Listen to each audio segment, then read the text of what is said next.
চাল কুমড়ার তো অনেক রেসিপি খেয়েছেন, একবার ডিম দিয়ে এই অসাধারণ রেসিপি তৈরি করে দেখুন। দুপুরের ভাত একটুও থাকবে না, ছোট বড় সবাই চেটেপুটে খাবে। আমার চ্যানেলটি সাবস্ক্রাইব করে ভিডিওটি লাইক কমেন্ট শেয়ার করে আমার সঙ্গে থাকবেন। আপনাদের ভালোবাসা আমাকে কাজের আরও অনুপ্রেরণা দেবে। চলুন দেখে আসি কিভাবে তৈরি করেছি। তার জন্য এখানে আমি একটা টাটকা চাল কুমড়া নিয়েছি। এটা এখন সুন্দর করে ছিলে আমি কেটে নেব। কাটার পরে ফিরে আসব। আর আমি ওদিকে কয়েকটি মুরগির ডিম সিদ্ধ দিয়েছি। কুমড়া কাটা হয়ে গেছে। আমি এরকম ঝুরি ঝুরি করে কেটে নিয়েছি বা চিকন চিকন করে কেটে নিয়েছি, বা জুলিয়ান কাট বলে, যেটাই বলি না কেন আমি এভাবে কেটে নিয়েছি। এই রান্নায় একটু এভাবে কেটে নিলে রান্নাটা অনেক সুন্দর হবে, দেখতে ভালো হবে, খেতেও ভালো লাগবে।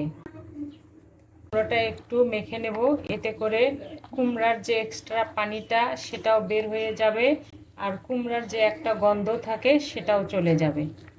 এরকম মেখে মেখে আমি 10 মিনিটের জন্য রেখে দেব।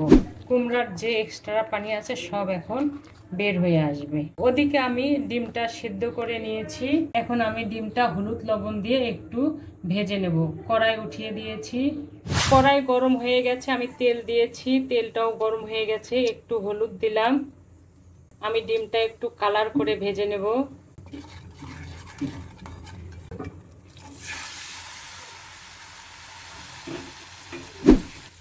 আপনারা চাইলে একটু সাদা করেও ভেজে নিতে পারবেন, এখানে কোনো ধরা বাঁধা নিয়ম নেই।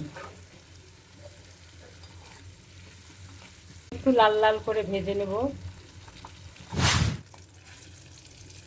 ডিম ভাজা হয়ে গেছে, আমি এখন উঠিয়ে নিচ্ছি।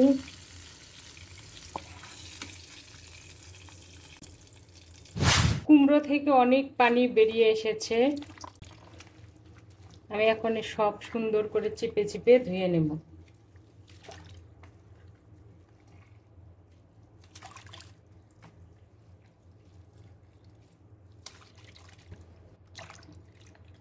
এখন হাত দিয়ে একটু কষলিয়ে নেব, যেন লবণ যদি থেকে থাকে সেটা যেন বের হয়ে যায়।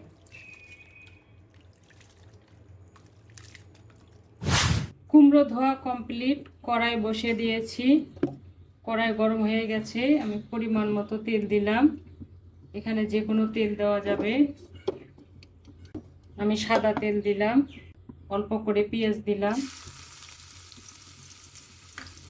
এই রান্নায় কিন্তু একটু কম ঝাল দিলেই বেশি ভালো লাগে, খেতে মিষ্টি মিষ্টি লাগে। তো আমি পরিমাণ মতো ঝাল দিলাম। একটু ভেজে নেব।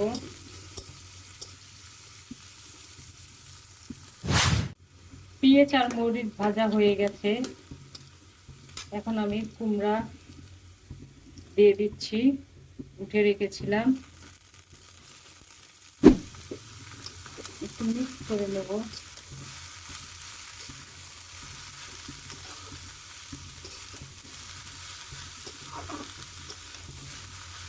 ডালটা আমি কমে দিলাম।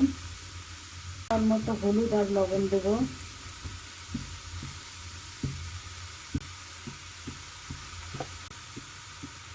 পরিমাণ মতো লবণ দিয়ে দিলাম। সব কিছু আবার ভালো করে মিক্স করে নেব। এই রান্না একটু সময় নিয়ে আস্তে আস্তে করে করতে হবে, বেশি জোরে জাল দিলে কুমড়াগুলো সেদ্ধ হবে না, আস্তে আস্তে জাল দিয়ে করতে হবে।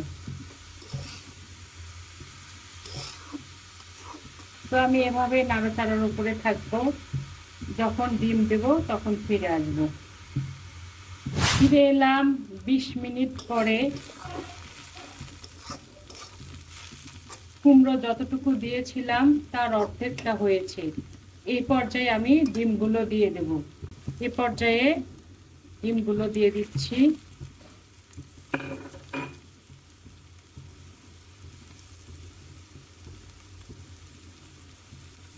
দু তিনটা কাঁচামরিচ দিয়ে দিলাম।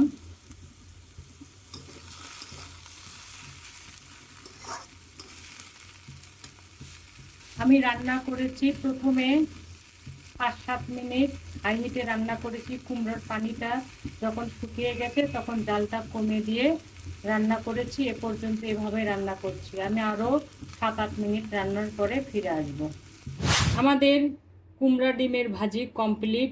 যখন দেখব যে কুমড়াটা 1/4 হয়েছে, ওই পর্যায়ে জালটা বন্ধ করে দেব। তো জালটা আমি বন্ধ করে দিলাম। ফিরে আসব 4 মিনিট পরে। আমি পরিবেশন করে নিয়েছি। হয়ে গেল গ্রীষ্মকালীন সবজি চাল কুমড়া দিয়ে ডিমের অসাধারণ ভাজি। সিজনের সবজি বা ফল সিজনেই খেতে হয়। এতে করে সিজনের যে সর্দি কাশি জ্বর হয় তা থেকে আমরা রক্ষা পাই।